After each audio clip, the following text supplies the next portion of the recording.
నమస్కారం. చాలా రోజుల తర్వాత దుబ్బాక 100 పడకల ఆసుపత్రిని ఈరోజు ఆకస్మికంగా తనిఖీ చేయడం జరిగింది.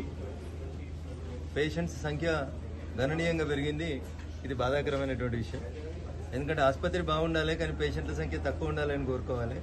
ఎందుకంటే ప్రజలు సుఖశాంతులతో ఉండాలని కోరుకోవాలి. బట్ సీజనల్ చేంజ్ వల్ల వచ్చినటువంటి వైరల్ ఫీవర్ అనేది బాగా ప్రజల్ని ఇబ్బంది పెడతా ఉంది. దానివల్ల అనేక మంది పేషెంట్లు క్యూ లైన్ లోపల కనబడడం జరిగింది.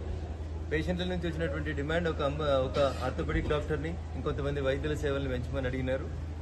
పూర్వం మెదక్ జిల్లాకి సంబంధించినటువంటి మంత్రి, ఆరోగ్య శాఖ మంత్రి గారు ఉన్నారు కాబట్టి త్వరలోనే వారిని కలిసి ఈ ఆసుపత్రి తనిఖీ కోసం వారిని రమ్మని చెప్పి గతంలోనే విజ్ఞప్తి చేశాను. త్వరలోనే వైద్య ఆరోగ్య శాఖ మంత్రి గారిని ఆసుపత్రి తనిఖీ కూడా తీసుకొస్తాం. అప్పుడు సంబంధిత శాఖలకు సంబంధించినటువంటి డాక్టర్ల మంజూరిని కూడా తీసుకొస్తాం. బాగా పనిచేస్తున్నందుకు ఇక్కడ పనిచేస్తున్నటువంటి సిబ్బందిని, డాక్టర్లందరినీ కూడా మనస్ఫూర్తిగా నేను అభినందిస్తూ పేషెంట్లకు ఏం కష్టం రాకుండా కొనసాగించాలని ఈ సందర్భంగా విజ్ఞప్తి చేస్తూ ఉన్నా. వైద్య ఆరోగ్య శాఖ మంత్రి గారికి, రాష్ట్ర ముఖ్యమంత్రి గారికి నాదొక విజ్ఞప్తి. చాలా మంది దాతలు తమ సొంత డబ్బులతోటి ఆసుపత్రులు బాగుండాలని, పేషెంట్లకు అసౌకర్యం కలగకూడదని చెప్పి అంబులెన్స్ని కొని దాతలు ఇవ్వడం జరిగింది. ఎన్నికల కోడ్ అప్పుడు ఎన్నికల కోడ్ ఉందని చెప్పి ఆ స్టిక్కరింగ్ తీసేసినారు. నేను కూడా సుమారు 50 లక్షల రూపాయలు పెట్టి దుబ్బాక ఆసుపత్రికి ఉపయోగపడాలని చెప్పి ఒక అంబులెన్స్ని ఇచ్చాను.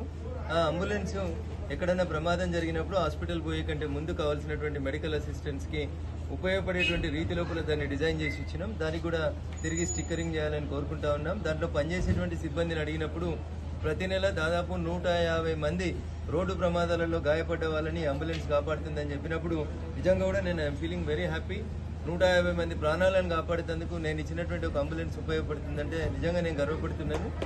అవకాశం ఇస్తే, భగవంతుడు శక్తిని ఇస్తే ఇంకా ఒకటో రెండో నా ఈ ఎంపీ టెన్యూర్ లోపల కూడా ఇంకా 1-2 ఇట్లాంటి అంబులెన్స్లు ఇచ్చేందుకు ప్రయత్నం చేస్తాను. ఎమర్జెన్సీలో పేషెంట్లను కాపాడేందుకు ఉపయోగపడాలని కోరుకుంటూ మాది ఒకటే విజ్ఞప్తి ప్రభుత్వంతో, మేము ఇచ్చినవని ప్రజలకు తెలియాలి కాబట్టి మా స్టిక్కరింగ్ కొత్త ముఖ్యమంత్రి గారి బొమ్మతో కలిపి వెంటనే చేయాలని చెప్పి రాష్ట్ర ప్రభుత్వాన్ని ఈ సందర్భంగా డిమాండ్ చేస్తాను. మీడియా మిత్రులకు కూడా ధన్యవాదాలు. Thank you very much.